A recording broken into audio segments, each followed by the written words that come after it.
অনেক দিন হয়ে গেল আপুকে দেখি না। রিমা আপু, তোর কি আমার কথা একটুও মনে পড়ে না?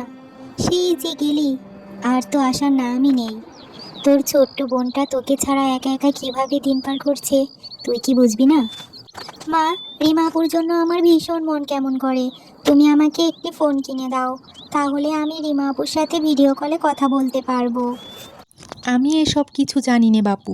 তোর বাবাকে গিয়ে বল, যদি ভালো মনে করে তাহলে কিনে দেবে। আমাকে এসব বলছিস কেন? কি হয়েছে? আমার মেয়েটাকে এভাবে বকাবকি করছো কেন? কি লাগবে তোর মা? আমাকে বল। না মানে বাবা, আমি বলছিলাম একটা মোবাইল হলে ভালো হতো। আপুর কথা খুব মনে পড়ে। ঠিক আছে মা, সামনে তোর এইচএসসি পরীক্ষা। পরীক্ষাটা দিয়ে নে, তারপরে তোকে ফোন কিনে দেব।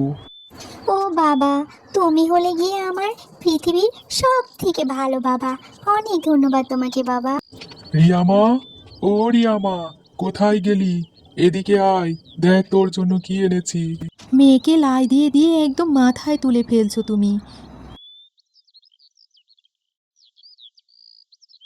ও বাবা, তুমি আমার জন্য মোবাইল নিয়ে এসেছো? হ্যাঁ মা, মোবাইল নিয়ে এসেছি ঠিকই, কিন্তু কোনো রকম ভুল যেন না করা হয়, তাহলে কিন্তু তোমার বাবা অনেক কষ্ট পাবে।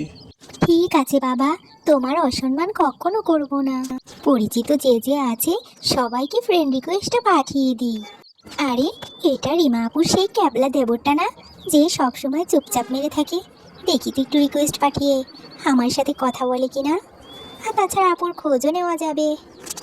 নাম দেখে তো মনে হচ্ছে রিমা ভাবির ছোট বোনের আইডি। ঠিক আছে, একসেপ্ট করে রাখি।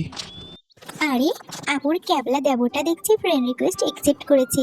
একটু হাই পাঠাই, দেখি কি বলে। আরে, রিয়া আইডি থেকে দেখছি হাই লিখেছে। হ্যালো, কেমন আছেন আপনি? আমি ভালো আছি, আপনি কেমন আছেন? এই তো, ভালোই যাচ্ছে। আচ্ছা, ফোনে কথা বলতে পারি আমরা? কেন, এসএমএস এ কথা বললে কি সমস্যা? আসলে ফোনে টাইপিং করতে আমার একদম ভালো লাগে না, তাই বলছিলাম। ও আচ্ছা, তাহলে ফোন করতে পারেন। আসলে আপনি আসলে আপনার সাথে খুব একটা কথা হয়নি আমার, আর দেখাও হয়নি। আপনি যদি কিছু না মনে করেন, আপনার একটা ছবি পেতে পারি আমি? হ্যাঁ, অবশ্যই পেতে পারেন, আপনাকে বিশ্বাস আছে।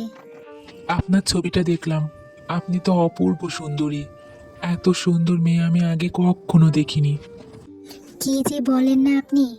ধ্যাত, আমার কিন্তু খুব লজ্জা লাগছে।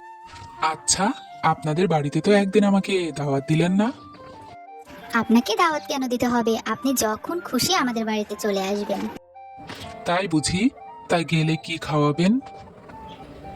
আমার আম্মু খুব ভালো পিঠা বানায়, আপনি আসেন, আপনাকে অনেক মজার মজার পিঠা খাওয়াবো। তাহলে তো একদিন পিঠা খেতে যেতেই হয়। তা গেলে কিন্তু অনেক দিন থাকবো, সহজে আসবো না। আপনার সঙ্গে মন চাই সারা দিন কথা বলি। আপনার সাথে কথা বলতে আমার খুব ভালো লাগে। কি করছেন আপনি? আজকে তো একবারও ফোন দিলেন না। কি ব্যাপার, কার সঙ্গে কথা বলছো এত? না মানে ভাবি, আমার এক বন্ধুর সাথে কথা বলছিলাম। তা আপনি কি কিছু বলতে এসেছিলেন নাকি কোনো দরকার ছিল ভাবি? আমি আর তোমার ভাইয়া আমার মায়ের বাড়িতে যাচ্ছি। অনেক দিনই হয়ে গেল কোথাও যাও না। কাকা মারা যাওয়ার পরে সব সময় চুপচাপ থাকো। চলো আমাদের সঙ্গে ঘুরে আসি, তাহলে মনটাও ভালো লাগবে তোমার। না মানে ভাবি, আমি গেলে আবার কে কি মনে করবে? তাছাড়া আমার একটু কাজও ছিল। দূরও পাগল, কে কি ভাববে? তুমি তো আমার দেবর, আমাদের বাড়িতে যেতেই পারো, কোনো সমস্যা হবে না। চলো, দুদিন গিয়ে ঘুরে আসি। মা, দেখো, দলবল নিয়ে চলে এলাম। অনেক দিন থাকবো কিন্তু। এ আবার কি কথা? এটা তো তোরই বাড়ি, যতদিন খুশি থাক মা। আসো আব্বুরা, ঘরে গিয়ে বসো। কেমন আছো তোমরা? বাড়ির সবাই ভালো আছে তো? ভাবি, এই চকলেটগুলো আপনার বোনের জন্য। ওকে দেন, ও তো ছোট মানুষ, আর এই ওষুধগুলো খেলে শরীর ভালো হয়ে যাবে। আপু, কেমন আছিস তুই? আমাকে তো ভুলেই গেছিস, তোর দেবরকে পেয়ে আমার কথা কি আর তোর মনেই পড়ে না? দূর পাগলি, তোর কথা আমার খুব মনে পড়ে, সব সময় মনে পড়ে, তাই তো চলে এলাম তোকে দেখার জন্য। এবার আমরা দুদিন থাকবো। ভাবি, আজকে কিন্তু আমার জন্মদিন, আমাকে কোনো গিফট দেবেন না? আমি কি ভাবছি জানো, এই জন্মদিনে তোমাকে রিয়াকে গিফট করে দিই, তাহলে কি আপনাকে দেখে তো আমি মুগ্ধ হয়ে গেছি। আপনি ছবির থেকেও অনেক বেশি সুন্দর। আমি তো প্রথমে আপনাকে দেখে চিনতেই পারিনি। আমি ভাবছিলাম এই সুন্দরী মেয়েটা আবার কে। তাই নাকি? আমার সাথে কি আপনি ফ্লার্ট করছেন? আপনিও না, চলুন, মা খাবার দিয়েছে, খাবার খেয়ে নিতে হবে। আসলে আজকাল সত্য কথা বললে তার কোনো দাম নেই।